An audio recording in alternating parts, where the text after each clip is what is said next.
Checking and scrolling through social media has become an increasingly popular activity over the last decade.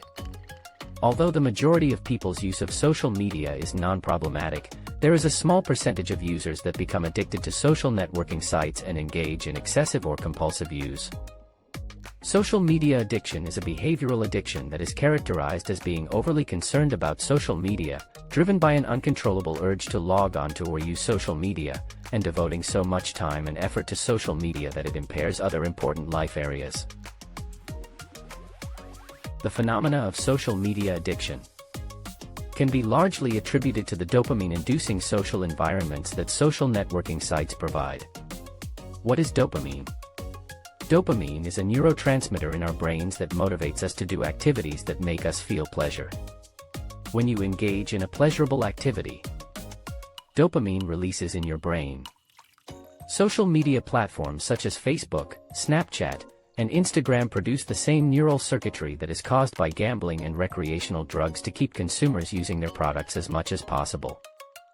Studies have shown that the constant stream of retweets, likes, and shares from these sites cause the brain's reward area to trigger the same kind of chemical reaction seen with drugs like cocaine. In fact, neuroscientists have compared social media interaction to a syringe of dopamine being injected straight into the system. How social media affects the brain. Due to the effect that it has on the brain, social media is addictive both physically and psychologically. According to a new study by Harvard University, self-disclosure on social networking sites lights up the same part of the brain that also ignites when taking an addictive substance.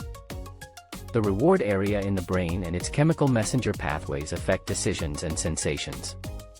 When someone experiences something rewarding or uses an addictive substance, neurons in the principal dopamine-producing areas in the brain are activated and dopamine levels rise. Therefore, the brain receives a reward and associates the drug or activity with positive reinforcement. This is observable in social media usage. When an individual gets a notification, such as a like or mention, the brain receives a rush of dopamine and sends it along reward pathways, causing the individual to feel pleasure. Social media provides an endless amount of immediate rewards in the form of attention from others for relatively minimal effort. The brain rewires itself through this positive reinforcement, making people desire likes, retweets, and emoticon reactions. Another perpetuating factor of social media addiction is the fact that the reward centers of the brain are most active when people are talking about themselves.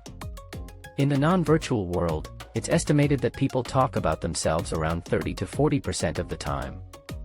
However, social media is all about showing off one's life and accomplishments, so people talk about themselves a staggering 80% of the time. When a person posts a picture, they may receive positive social feedback, which stimulates the brain to release dopamine, rewarding that behavior and perpetuating the social media habit. Social media becomes problematic when someone views social networking sites as an important coping mechanism to relieve stress, loneliness, or depression. Social media provides these individuals with continuous rewards that they're not receiving in real life, so they end up engaging in the activity more and more. This continuous use eventually leads to multiple interpersonal problems, such as ignoring real-life relationships, ignoring work or school responsibilities, and ignoring physical health, which may then exacerbate an individual's undesirable moods. This then causes people to engage in the social networking behavior even more as a way of relieving dysphoric mood states. When social network users repeat this cyclical pattern of relieving undesirable moods with social media use, the level of psychological dependency on social media increases. So what should we do to overcome the social media addiction? Dr. Cameron Sipa is the creator of the dopamine fast, or detox. He commonly uses the technique in clinical practice on tech workers and venture capitalists. Dr. Sipa's goal is to rid his clients of their dependence on certain stimuli, such as phone alerts, text, and social media notifications. Much of his research around this new practice was based on cognitive behavioral therapy. When doing a dopamine detox, you must keep a good balance in your dopamine levels.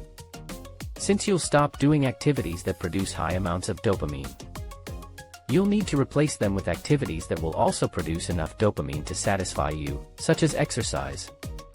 The idea behind the detox is to stop being dependent on activities like social media and other addictive behaviors.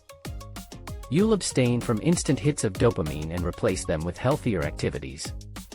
By avoiding certain behaviors, such as spending hours scrolling through a smartphone and social media sites, people may be able to achieve a greater state of mindfulness, which comes with its own benefits. Among these are stress relief, lower blood pressure, and improved sleep. Ideally, by the end of the detox, a person will feel more centered, balanced, and less affected by their usual dopamine triggers. Now let's start the dopamine detox. First of all, delete all your social media apps if it's necessary, or just turn off all notifications on your phone, all of them. You will be looking at your phone every 10 minutes as it is. You won't miss anything. We lose endless hours of productivity because of those notifications. Set a specific time in a day when you allow yourself to do the internet things, and for how long. For example, you can check email only at 10 a.m. and then at 4 p.m. for 15 minutes each time. Put your phone on sleep mode at night. You can set permissions so that certain phone numbers can get through, in case you're worried about mom. Once you cut out addictive distractions, the next question is, what to actually do during a dopamine detox? You don't want to just sit and do nothing. Well, it's easier to run towards something than running away. If you don't build a more satisfying life without the internet, and if you don't try to resolve the underlying factors that lead to compulsive technology use, you will probably relapse. You'll be back to your bad habits in no time. What do we mean by a more satisfying life? Well, you can engage in activities that make you feel positive afterwards. The example of good dopamine detox activities are talking to people, cooking and eating, going for walks, reading books, journaling, exercising, etc. You'll notice that these activities have one thing in common. They get you away from screens. It helps if you make an actual physical list of these activities. A physical list on your fridge or on your door will remind you of good ways to fill your time when you glance at it throughout the day. Now you just need to stick to it for 90 days. Why 90 days?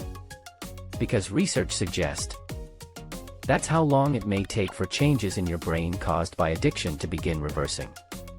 The possibilities are endless, so don't overthink it, and just try things to see what might be fun. A good way to find potentially interesting hobbies is by completing this sentence.